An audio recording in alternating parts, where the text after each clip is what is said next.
So if we look at these movements here now, okay, these are the drills that we were talking about, okay? So taking the club back here to try and get the centre, and that club's way behind you. And that club there is not that far behind, but it's a lot further back than where you were, okay? Yeah. If we look at the posture at where you were, you sort of stood there, that's a little bit straighter than what you were on the left hand. The knees are certainly more flexed here, okay? Because that knee's being flexed, when you got to the top of the backswing here, you're already kind of tip is happening now. That club's basically sort of going through your neck area, yeah. So the drill and the practice we're going to do now says this sort of sensation. When the club comes down now, so how it's coming. Further, I mean, in some ways, just you can't go too far with this one. That's the kind of the point really. But you look where that club is coming down now. Your hands are basically level with your shoulders there, aren't you? So there's the same hand position there to there. Look at the difference in the club. The club's over here, whereas this one's almost taking your head off in terms of the line that's coming down. So getting that club working from a better angle. This on the left, the club's going way outside the golf ball here.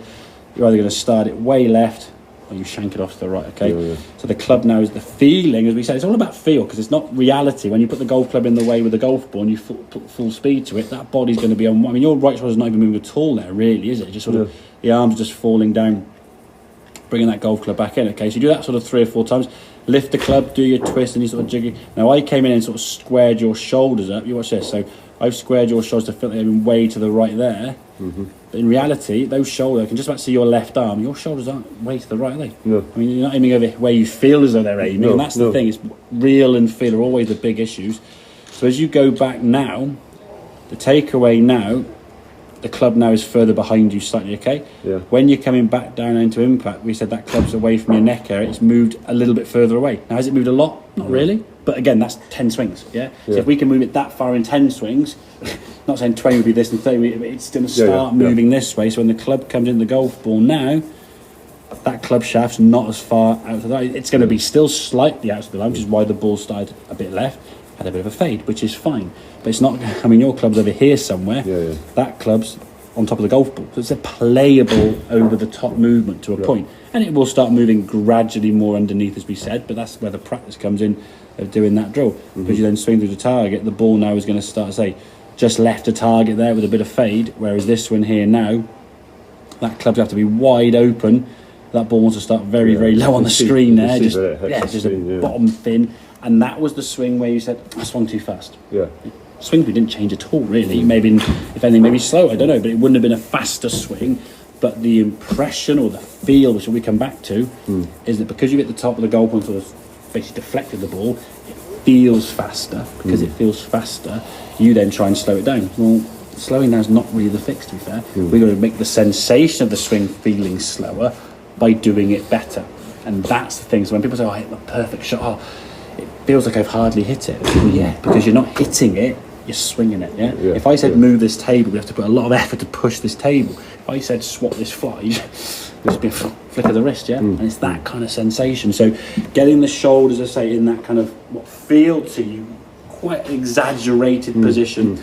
I suppose if we look at setup, it will feel as though when I bring the club across here now, it feels like your shoulder's aiming down way to the right of the golf ball, So if I was facing you, it feels like you're sort of aiming over here, the shoulders back and under. As you can clearly see, I mean, it's not anywhere near that. I mean, I sort of put the shoulder across there, this shoulder here, this hip now, because they're in a better position. Now just look at that posture there to that one on the left hand side there. You just look a little bit more kind of dynamic rather than sort of like slouchy, knee bending position. Okay, so I still need to get this sort of. Don't pull them back off the shoulders. I mean, they need to be. They are going to be slightly. I mean, if you try and bring your arms back here, it's like the old sort of soldier position. I mean, your arms are going to be like a T-Rex kind of thing. So they are going to be slightly off the shoulders there. But it's more the position of the back being tilted here, where you've got a straight line there, as opposed to it being like this. I could be hunched in, pull my shoulders back, and I can't do anything. It's going to be neck. So it's getting this sort of. So if I'm here, my arms are still, my shoulders are still slightly off. The shoulders. It's like a yoga bend. It's like a yoga bend that we do. It's you push your hips back. Yeah, basically, exactly. And that's effectively, if you just come back and stop there, that's where your posture needs to be. And obviously the shorter club will be more bend, and the longer club will be less bend. And the fact you can get there, exactly. That's a standard. But when you do that, where you're bending from here, aren't you? Whereas if you go back to the top, most people bend from Yeah, there. yeah. But that's, All the right. thing, that's the thing that Aston's been getting me to do. Yeah. Is that, and Alana, to be That fair, helps, yeah, to get the push hips pelvic back. Exactly, yeah. So getting in that twist there at setup, that tilt at setup, and then the sensation, because this shoulder feels back, this right side now feels kind of further around the corner. Yeah. It makes it a lot easier for that club to kind of swing on that Well, natural it does, plane, 'cause doesn't it, it? Yeah. it sort of feels like... You've it almost opened up feels your like right side, yeah. It feels like that side's got more capacity to take. Exactly. And as I said, Whereas before it was sort of like, I was struggling to get past there, but now Yeah, you sort of exactly. feel like you're here. there you go, exactly. And over the top is from that joint there, Yeah. that shoulder. Yeah. And if he doesn't go back far enough in the backswing, he's going to go this way in the downswing. Yeah. And then when he does that, the less this way you go, the more that way you're going to go, added to the fact that's kind of your trigger, which is why you're going to be slightly over the top. Yeah. If you go back 100% this way on the way back, and you come over the top 10%, you're now 110% this way, that's okay, yeah? But if you only go back 50% and then come back down 110%, you're now over here somewhere. It just... Yeah, it's a bit of the club's coming from that direction. I mean, with a wedge, you'll be all right. 9-9, 8-9, it's when you start going to 7s, and that's why the hybrid, you're really struggling. So I suppose from a practice perspective, sort of sum this all up in a sort of small little verse there, do this practice drill now with the club. Yeah. Get the club doing this over and over again, just to the point where you can't not do it, yeah? Just back there, let the arms just falling down there, okay, yeah, good. And then in terms of the setup, when you then set up to the golf ball, lift this club like so, which is going to help the club face there a bit stronger. So the club face now is turn there. Don't turn your hands. Go back to that. There you go. So better than when It's you're club. difficult to turn the club.